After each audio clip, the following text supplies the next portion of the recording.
예수님께서 이제 십자가에 달려 돌아가시기 며칠 전에 제자들을 이끌고 감람산으로 올라가셔서 공생의 마지막 설교를 지금 하고 계십니다. 이 공생의 마지막 설교가 바로 종말에 관한 설교라고 그랬습니다. 이것이 얼마나 중요했던지 예수님은 마지막 이것을 가르쳐 주시고 이제 하나님의 나라로 떠나시게 됩니다. 이 종말의 설교를 우리가 들을 때마다 가장 중요한 한 가지가 있다 그랬습니다. 그것은 바로 뭐냐면 종말에 대한 용어를 정리하는 것이다. 그래서 마지막 날들이라고 하는 용어와 마지막 날이라는 용어를 정리를 해야 합니다. 그래야 이게 마지막 날들에 대한 이야기인지 마지막 날에 대한 이야기인지를 우리가 이해할 수가 있습니다.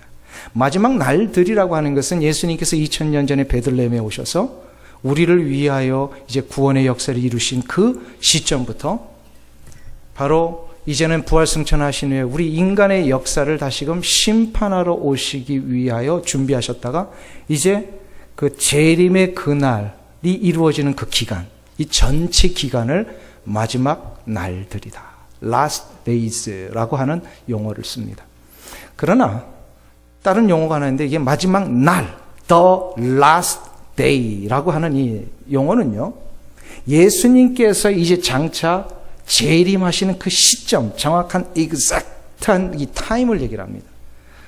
그래서 우리가 이 시점에 대한 이야기인지 아니면 전체 마지막 날들에 대한 이야기인지를 종말론을 들을 때마다 구별할 수 있어야 됩니다. 그 마지막 날들 가운데 일어나고 있는 수많은 현상들을 종말의 징조다 그랬습니다. 이 종말의 징조를 잘 분별해야만 이제 우리 종말론이 굉장히 쉽게 풀려지는데요.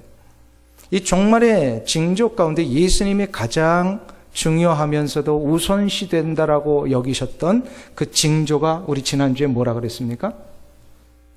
미혹하는 자들이 자꾸 일어납니다. 이 미혹이라는 것은 예수 그리스도가 누구이신지를 자꾸 분별하지 못하게 만드는 겁니다.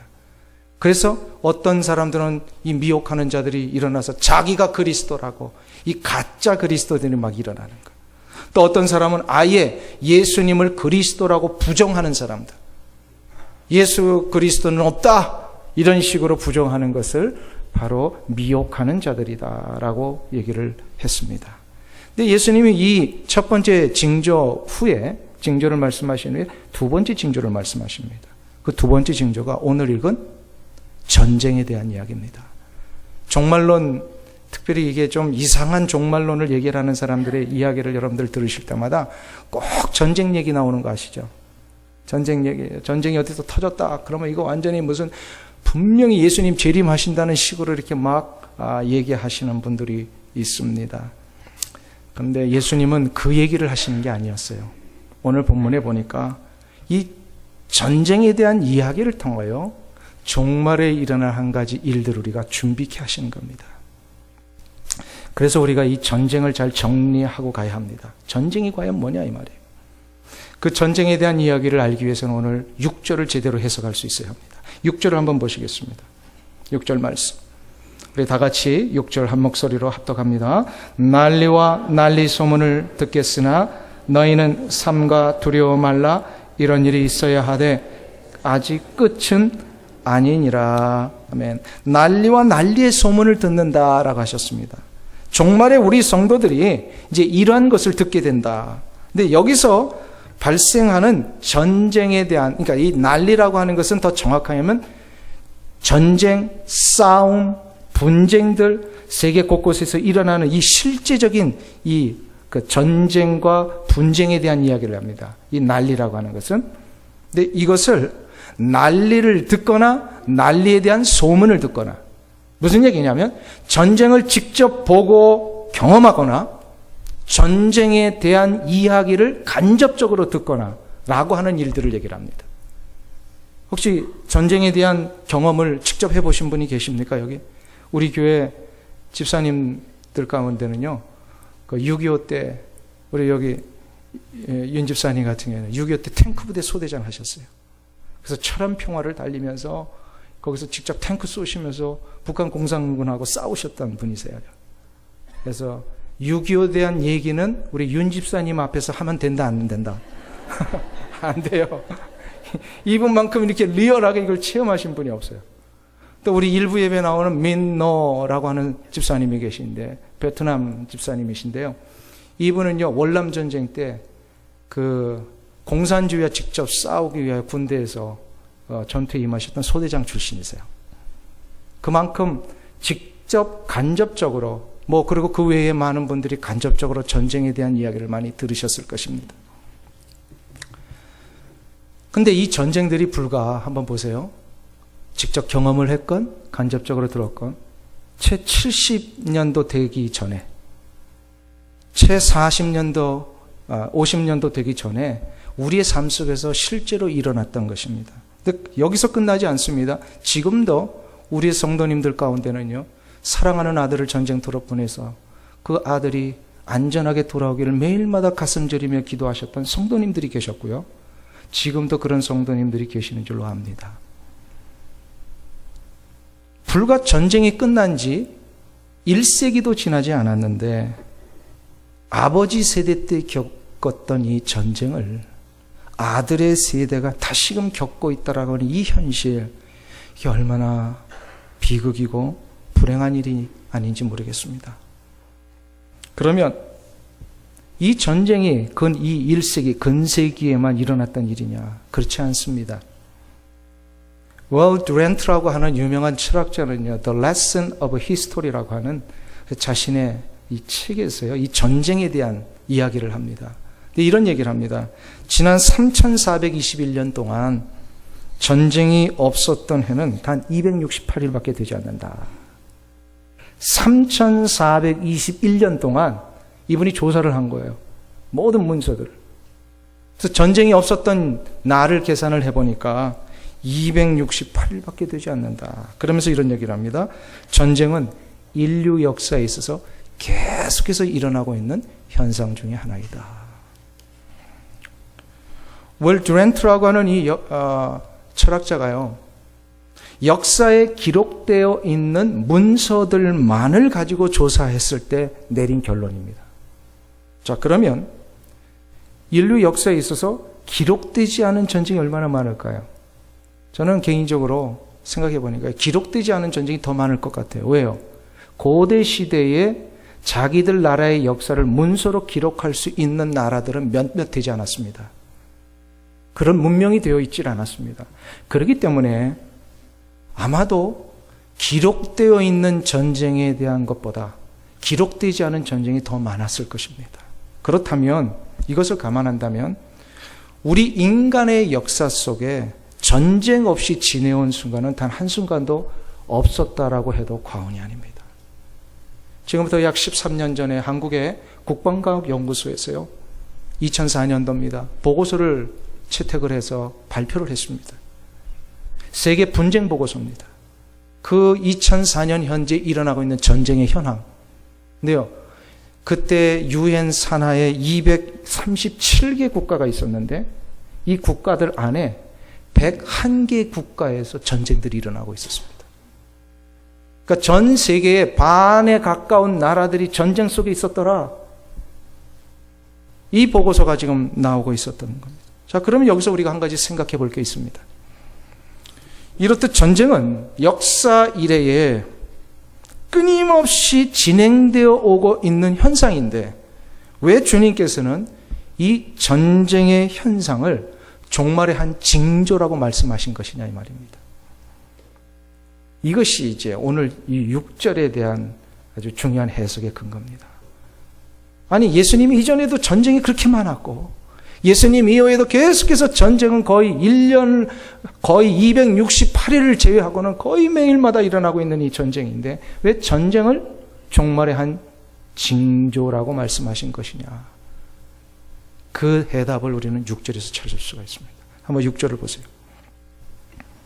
6절을 다시 한번 우리 한 목소리로 읽겠습니다. 난리와 난리 소문을 듣겠으나 너희는 삼가 두려워 말라. 이런 일이 있어야 하되 끝은 아직 아니니라.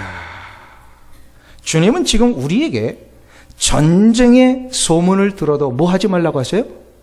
두려워하지 말라. 그 전쟁은 두려워할 것이 아니다라는 거예요. 왜요? 여기서 두렵다라고 하는 것은 무슨 두려움입니까? 그 전쟁 자체가 주는 두려움이기도 하고요. 우리 인생에 대한 두려움이기도 하고 이 세상의 종말에 대한 두려움이기도 합니다. 많은 사람들이 그랬듯이요. 예수님 당시에도 뭐 전쟁 가지고 아마 종말이라는 얘기를 했는지 모르겠어요. 그런데 이 전쟁에 대하여 종말을 두려워하지 말라는 거예요. 더 정확하게 얘기를 하면. 왜 그렇습니까? 이 전쟁이라고 하는 것은 종말을 얘기를 하는 게 아니라 종말이 올 것을 알려주는 신호탄과 같은 것이기 때문에 그렇습니다. 즉 아직 안 왔지만 무슨 얘기예요? 이 신호탄을 탕 쏘므로 인하여서 종말이 올 것을 우리에게 경각시켜 주시는 겁니다. 전쟁에 대한 소문을 듣거나 전쟁을 직접 경험함으로 인하여서 우리는 어떤 그 후유증이 남습니까?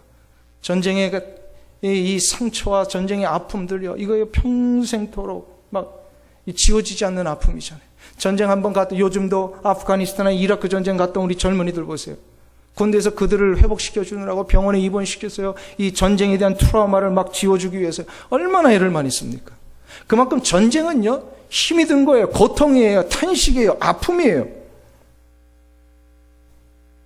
이처럼 우리 시대에 또 과거에 앞으로 일어나는 수많은 전쟁들을 통하여서 이 고통이 있다는 것을 경각시켜 주시고 이 경각을 통하여서 고통을 통하여서 우리는 한 가지를 깨달으라는 겁니다. 그게 바로 뭐냐면 장차 주님의 재림과 동시에 우리 인류 역사에 전무후무한 고통의 마지막 전쟁이 일어난다는 거예요. 인류의 역사에 마지막 최후의 전쟁이 일어난다는 겁니다. 그 최후의 전쟁이 뭘까요? 바로 사단 마귀의 권세를 결박시키는 하나님의 영적 전쟁입니다. 사단 마귀가 이 세상을 사는 동안에 하나님의 백성들을 얼마나 힘들게 했습니까? 사단 마귀는 하나님의 나라가 확장되는 것을 막기 위하여서 얼마나 집요한 작전을 벌이며 지금까지도 우리를 힘들게 하고 고통을 주고 있습니까? 이 모든 것이 실은 우리의 삶의 영적 전쟁입니다. 근데 이 모든 영적 전쟁을 마지막 최후의 결전의 날로 여기시고 이것을 종식시켜 주시는 그날, 이게 바로 재림입니다. 이 예수 그리스도의 재림 때에 그렇게 우리를 힘들게 했던 이 전쟁은 완전히 끝나는데 그게 마지막 전쟁 속에서 사단을 어떻게 하냐면요, 결박시켜서 지옥에 던져버리십니다. 뭐예요? 전쟁이 끝나고 포로가 잡히면은 수용소로 보내듯이요, 마귀를 이제 어떻게 하신다는 거예요? 지옥에 던져버리시는 거예요. 요때 중요해요. 요때에 마귀가 던져짐을 받을 때에 예수 그리스도 안에 있는 자에게는 이 날이 승리의 계가를 보는 기쁨의 날입니다. 그러나 예수 그리스도 안에 없고 예수를 알지 못하는 자들은 마귀와 함께 저 영원한 지옥불에 영원한 고통 속에 던져짐을 받는 거예요. 그래서 이게 최후의 전쟁이에요. 엄청난 고통이 일어납니다. 이 전쟁은 이 시대의 6.25 전쟁이나 베트남 전쟁이나 아프가니스탄 전쟁과 비교도 되지 않는 어마어마한 고통과 탄식과 절망이 일어나게 됩니다. 그리고 이 전쟁이 끝난 후에 지옥에 던져질 때 죽지도 않습니다. 이게 얼마나 힘든 고문이요 고통입니까? 그래서 지금 예수님께서 이것을 가르쳐 주시기 위하여 종말에 예수님의 재림 때 일어날 마귀의 권세가 지옥에 던져지는 이 마지막 결전을 가르쳐 주시기 위하여서 우리 시대에 계속해서 전쟁을 통하여 이 고통을 미리 맛보게 하시는 거예요. 전쟁을 통해 미리 맛보라는 거예요. 그때의 이 전쟁이 얼마나 비참한지 주님은 마태복음 22장 13절에서 우리에게 이렇게 말씀하십니다. 임금이 사환들에게 말하되 그 수족을 결박하여 바깥 어둠에 내어 던지라. 거기서 슬피 울며 이를 갈미 있으리라. 이를 가는 슬픔. 이게 어떤 고통이냐면요, 예수님 당시에 가장 최대치로 표현할 수 있는 고통이었어요. 옛날에 우리 어르신들이, 우리 어머니들이 아기를 집에서 낳잖아요. 집에서 낳을 때 산파들이 도와줄 때 뭐부터 합니까? 입에 수건부터 물게 합니다. 왜 그랬을까요? 너무너무 고통이에요. 그러니까 이빨이 다 부서질 정도로 막 이를 가는 고통이에요. 그러니까 그것을 방지하기 위해서 입에 이렇게 수건을 물게 했어요. 옛날에는 이 고통이 최대 고통이라고 표현된 거예요. 예수님이 지금 그 얘기를 하시는 거예요. 결국 마지막 날에 예수 그리스도 안에 없는 자들은 이 전쟁 때문에 어떻게 된다고요? 슬피 울며 이를 가는 고통 가운데 갑니다. 마가복음 9장 47절에서 49절에서 예수님은 또한 이렇게 말씀하십니다. 만일 내 눈이 너를 범죄케 하거든 빼어버리라. 한눈으로 하나님 나라에 들어가는 것이 두 눈을 가지고 지옥에 던지우는 것보다 나으니라. 거기는 구더기도 죽지 아니하고 구더기도 죽지 아니하고 불도 꺼지지 아니하느니라. 사람이 불로써 소금 치듯함을 받으리라. 여름에 캠프파이어 할 때요, 장작불이 막 타올 때 거기다가 소금 한번 탁 던져보세요. 어떻게 되죠? 그냥 타타타타닥 하면서 이것이 막 튀어오릅니다. 바로 이와 같은 고통이 마지막 전쟁에 일어납니다. 누구에게? 누구에게요? 예수를 믿지 않는 자들에게. 그러니까 여러분들은 두려워할 필요 있다 없다? 두려운 사람들은 이거 다시 정리하면 돼요. 예수 안에 있는 자는 뭐예요? 이 마지막 전쟁에는 뭐가 있어요? 승리와 기쁨이 있어요. 아멘. 그러니까 우리가 상상도 할 수 없는 이 고통 속에 있게 될 사람들을 보라는 거예요. 예수 그리스도 안에 있지 아니하면 이 고통이 나오기 때문에 우리가 이 시대에 일어나고 있는 수많은 전쟁을 통해 그 경각심을 가져야 돼요. 이 고통이 있다. 그리고 반드시 종말은 온다는 사실입니다. 믿습니까? 종말이 옵니다. 종말이 안 올 것 같지요? 옵니다. 믿으세요? 개인적으로는요, 죽음이 우리 인생의 종말이에요. 그 죽음과 같은 슬픔과 탄식이 이제 이 역사의 종말에 이루어지게 될 것입니다. 그렇기 때문에 전쟁을 통하여 우리는 뭘 깨달으라? 종말이 온다는 것이고, 종말이 올 때 예수 믿지 않는 자들은 어떻게 된다고요? 고통과 탄식 가운데 있게 됩니다. 그래서 이것을 우리가 이제 안다면 우리는 두 가지를 결단해야 합니다. 두 가지를 결단해야 돼요. 종말이 오는 것을 진짜 안다면 첫 번째 무슨 결단이냐? 종말을 준비하는 삶을 살아야 합니다. 한번 따라하겠습니다. 종말을 준비하라.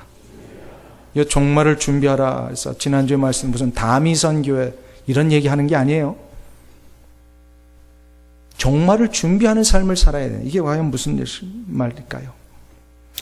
예수님 당시에는 예수님께서 그렇게 수많은 가르침과 경고를 통하여 하나님의 나라를 준비하며 거기에 들어갈 것을 강조하셨음에도 불구하고요, 그 종말이 안 올 것처럼 살았던 사람이 너무 많았어요. 종말이 온다면 어떻게 살아야 합니까? 우리 사랑하는 성도님 여러분, 종말이 온다면 어떻게 살아야 합니까? 빨리 정리하셔야 돼요. 뭘 정리해야 돼요? 뱅크 어카운트 정리하셔야 돼요. 뭘 정리해야 돼요? 다 누리지도 못할 그런 것들 빨리빨리 정리해야 돼요. 정리하는 방법이 뭔지 아세요? 이사를 자꾸 다니면 됩니다. 이사를 자꾸 다니면 필요 없는 게 뭔지 구별이 돼요. 그래서 정리를 해야 할 줄 알아요. 정리. 그런데 예수님 당시에 예수님의 그 수없는 말씀을 들었음에도 불구하고 유대인들은 이 정리가 안 되고 있었어요. 왜요? 너무 누릴 게 많은 거예요. 너무 누릴 게 많았어요. 먹고 마시고 즐기는 일이 아니라 저 하나님 나라를 위하여서 정말로 우리의 삶을 준비하며 살아야 되는데, 예수님 당시에는 너무나도 즐길 게 많으니까요, 자신의 배를 채우며 탐욕과 이기심에 취해가지고요, 이 모든 것들을 천년만년 누릴 것처럼 저들이 살고 있었다라는 거예요. 그러니까 이런 사람들한테 아무리 종말에 대한 얘기하면요, 정리가 안 되는 거예요. 정리가 안 돼요. 여기 종교 지도자들도 예외는 아니었어요. 이것 때문에 예수님께서 얼마나 안타까워하십니까?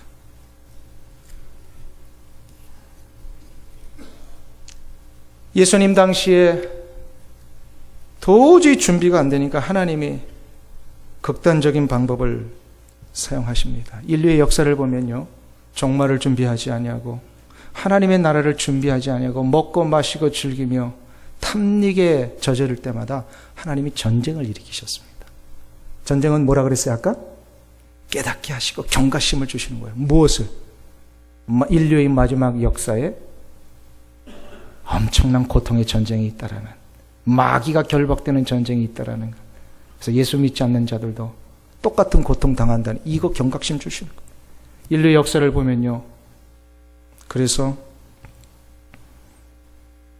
나태해지고 하나님의 나라를 준비할 때, 안 할 때면요, 자꾸 전쟁을 일으키셨어요. 예수님 당시에도 마찬가지였어요. 그래서 하나님이 이들에게 경각심을 주시기에 전쟁을 하나 일으키셨어요. 그게 바로 뭐냐면 그 유명한 로마의 유대인 정복 전쟁입니다. 그 유대인 정복 전쟁의 가장 피크는 마사다 전투였습니다. 혹시 들어보셨습니까? 마사다라고 하는 이 전투. 마사다는 AD 70년에 디도 장군에 의해서 예루살렘이 완전히 정복당하고 예루살렘 성전이 불타버렸을 때에, 이때에 이 로마의 정예 군대에 의하여서 그 당시에 유대인들이 110만 명이 학살이 됩니다. 잡혀가거나. 어마어마한 숫자죠. 이 디도 장군에 의하여서 수많은 유대인들이 죽어갈 때 이 죽음의 위협을 피해서 이 로마 군대와 끝까지 싸우겠다고 하면서 약 1000여 명이 몸을 피신을 합니다. 그 피신했던 장소가 바로 마사다라고 하는 지역이에요. 지금 이스라엘의 사해바다 바로 옆에 보면은요, 아주 심각한 광야가 있는데, 황량한 광야. 이 광야 지대에 아주 우뚝 솟아 있는 아주 천혜의 요새예요. 이 천혜의 요새에 실은 헤롯 대왕이 거기다 자기의 개인 별장을 지어놓고 가끔 가다 쉬기도 하고, 어떨 땐 위급한 상황이면 피신할 장소로도 마련해 놓았던, 어느 누구도 감히 억세스 못하는 그런 지역이에요. 거기에 숨어 들어갔습니다. 1000명이. 거기서 3년 이상을 로마 군대와 싸움을 버티는 이 마지막 이스라엘 역사의 최후의 전쟁이 마사다 전쟁입니다. 당시 로마 군대가 아무리 세계 최강의 군사력과 장비를 가지고 있다 할지라도요, 이 황량한 사막에 우뚝 솟아있는 이 천의 요새를 공격할 재간이 없었습니다. 그러다가 3년 뒤에 한 장군에 의해서 아주 전략적인 작전을 짜는데, 가만 지형을 보니까 사방팔방이 다 올라 있는데 이 요새의 맨 북쪽, 뒤쪽이, 북쪽이 아니라 말하자면 서쪽이겠군요. 이 서쪽이 그래도 다른 지역보다 이렇게 높이 솟아올라 있었어요. 그래서 여기에 로마 군인들이요, 토성을 쌓습니다. 마사다의 높이만큼이나. 그래서 토성을 쌓고 이 토성 쌓아 있는 높은 지역, 구릉지대를 만들어 놓고 여기를 이제 뒤에서부터 이 마사다 요새를 이제 공격하기를 시작합니다.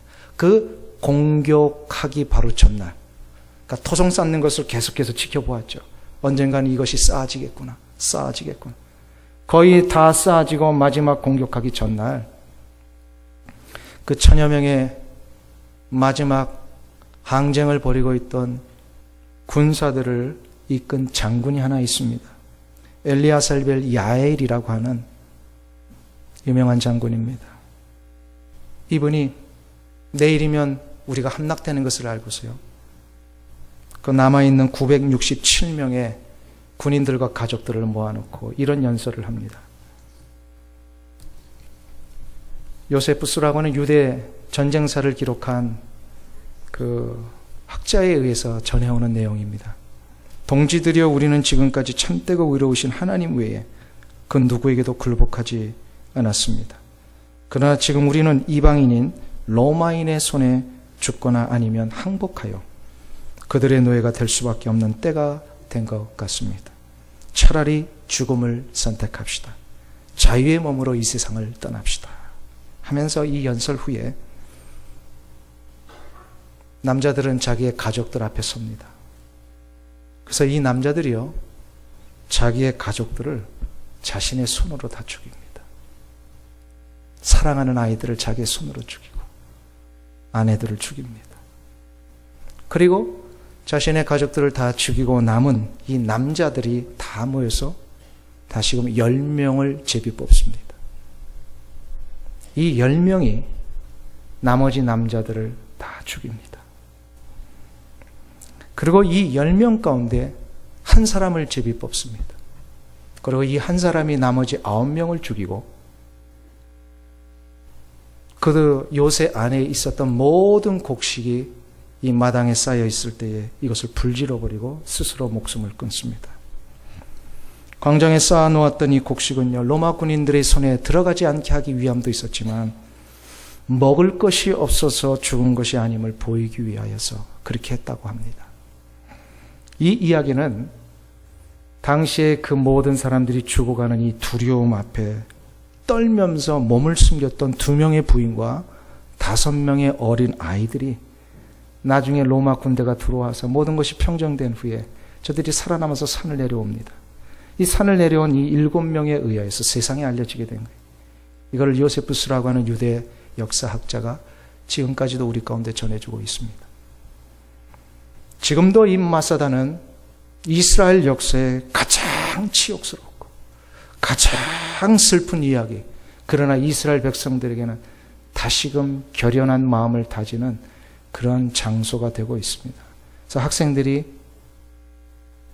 애국심을 이렇게 조장할 때가 다시 복돋을 때는 이 마사다를 간답니다.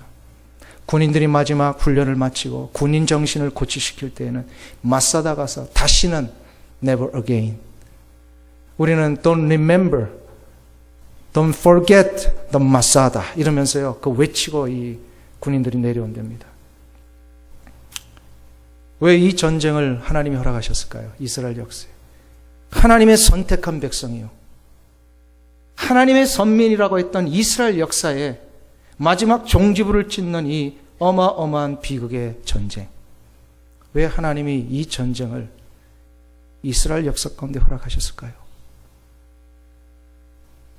하나님의 나라를 준비하지 않으면 이러한 고통이 온다는 겁니다.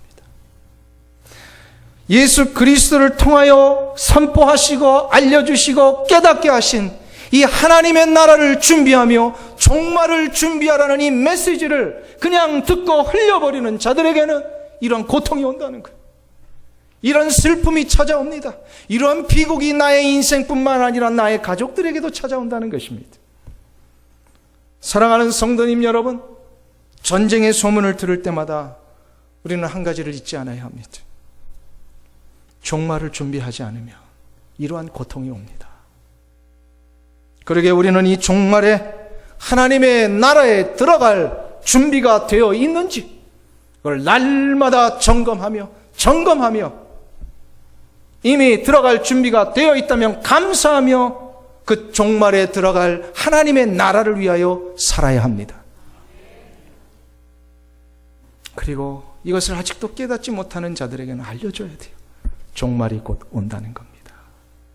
종말이 곧 옵니다.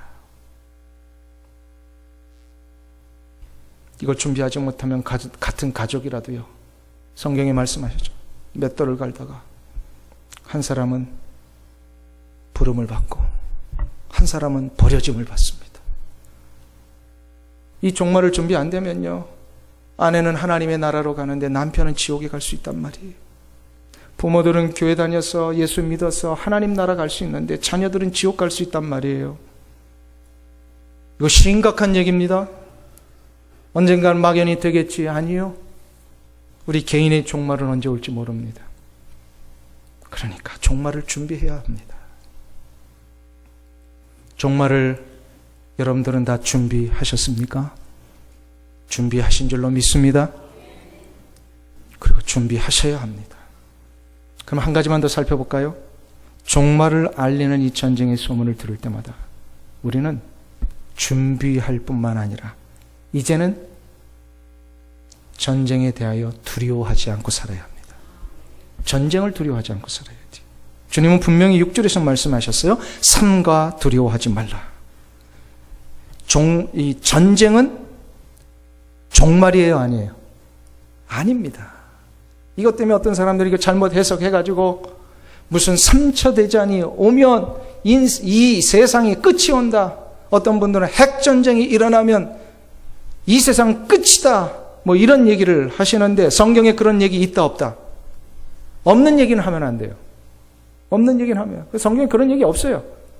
종말에 대한 끝은 언제? 나중에 우리가 살펴봅니다. 복음이 모든 나라와 족속에 전파된 후에 옵니다. 아멘? 이건 나중에 제가 또 좀 살펴볼 거예요. 그래서 전쟁의 종말을, 그러니까 전쟁을 통해 우리는 종말을 알리는 이 예고편과 같은 이 일들을 날마다 잊지 않고 종말을 준비하되 전쟁에 대한 이야기가 날 때마다 두려워하지 않아야 합니다. 근데 한번 보세요. 막상 전쟁이 일어나면 두렵습니까? 안 두렵습니까? 두려워요. 얼마 전에 김정은이가 그 미사일 쏘겠다고 하니까 우리 두려웠어요? 안 두려웠어요? 안 두려웠어요? 전 두렵더라고요. 아니, 제대로 이렇게 사고를 하는 사람이라면 우리가 간음을 할 수가 있잖아요. 예측을 할 수가 있어요. 근데 제대로 사고를 못하는 사람이면 진짜 막 헷가닥 해가지고 누를 수 있단 말이에요. 단추를 누르면요, 끝나는 거예요. 그러니까, 근데 이 한국 백성들은 안 두려웠다고 그러더라고요. 한국에 사시는 분들은. 두려워요. 전쟁이 일어나면. 전쟁에 대하여 두려워하지 않는 것은 쉬운 일이 아닙니다. 그런데 두려워하지 않을 수 있는 방법이 있어요. 어떻게 해야 되는지 아세요? 두려움을 이기는 방법. 두려움은요, 그냥 이겨지지 않습니다. 두려움은 이 두려움보다 더 큰 것이 두려움을 덮어줘야 합니다. 두려움을 덮는다라는 게 무슨 얘기일까요? 이런 예를 들 수 있습니다. 우리가 어떨 때는 이제 아프기도 하잖아요. 아파서 몸에 이상이 있을 때 수술을 받기도 합니다. 수술을 받을 때에 병원에 들어갑니다. 그래서 이제 다 준비 다 되고 병원 수술대에 탁 누워서 의사 선생님 오기 전까지 대기실에 있잖아요. 그때 두려워요, 안 두려워요? 안 해보셨으니까 모르죠. 두려울까요? 안 두려울까요? 어떤 분은요, 맹장 수술하러 가는데도 두려워가지고 이거 죽으면 어떡하냐고 그러시는 분이 있어요. 그만큼 수술은 두렵습니다. 수술대에 누워있는 것은 두려운 일이에요. 그런데 그 두려움을 극복하는 방법이 있어요. 뭐예요? 이 두려움보다 더 큰 게 그분을 덮으면 돼요. 뭐예요?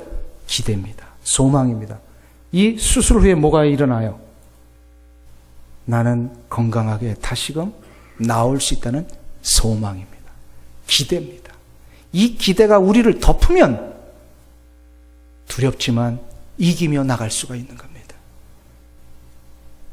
우리가 이 세상을 사는 동안에 종말이 오고 전쟁의 위협과 두려움 때문에 떨리지만 이 모든 일 후에 장차 저 하나님의 나라에 들어가 얻을 그 영광과 생명의 면류관이 우리 가운데 준비되어 있고 보장되어 있다는 걸 확신한다면 우리는 두려워하지 않습니다.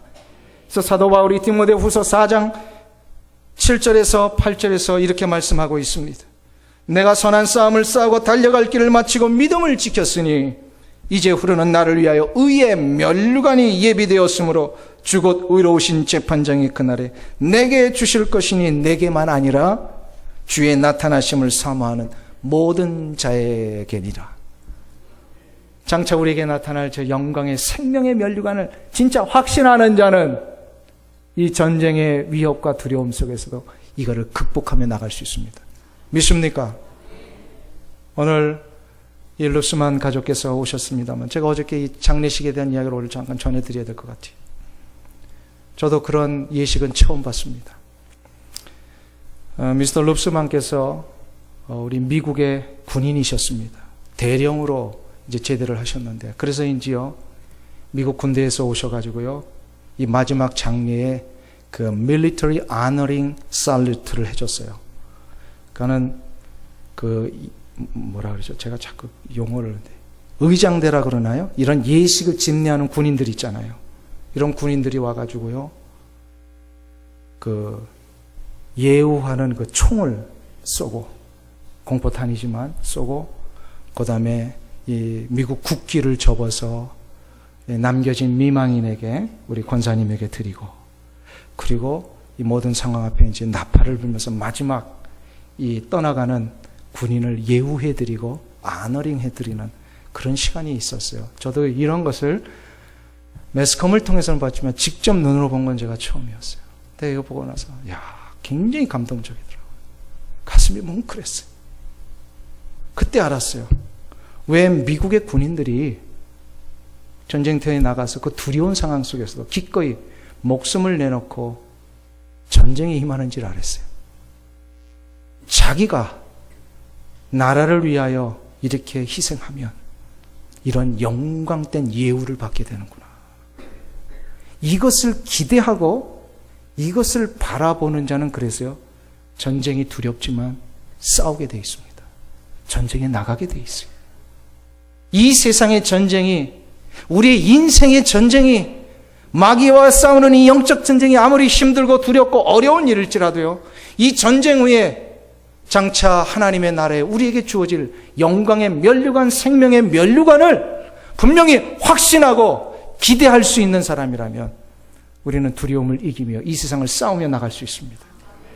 사랑하는 성도님 여러분, 예수 그리스도 안에 있는 자에게는 의의 생명의 면류관이 준비되어 있습니다. 이 귀한 은혜의 역사가, 이 확신이 여러분의 삶 가운데 일어나셔서 날마다 두려움을 이겨 승리하시는 여러분들 되시기를 축원합니다. 기도하겠습니다. 하나님 아버지 감사합니다. 이 세상을 사는 동안에 우리에게는 분명히 수많은 전쟁의 위협들이 있는데 주님은 말씀하셨습니다. 두려워하지 말라.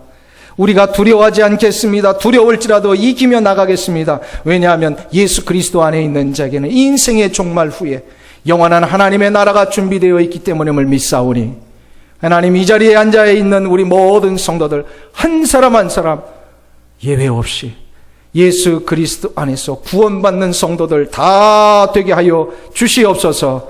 그리하여 장차 하나님 앞에 서는 그날에 잘했다 충성된 종아, 칭찬하시며 우리를 맞이하시고 우리의 머리에 생명의 면류관을 씌워주실 그 놀라우신 은혜의 역사를 기대하며 소망하며 살아가는 우리 귀한 성도들 되게 하여 주시옵소서.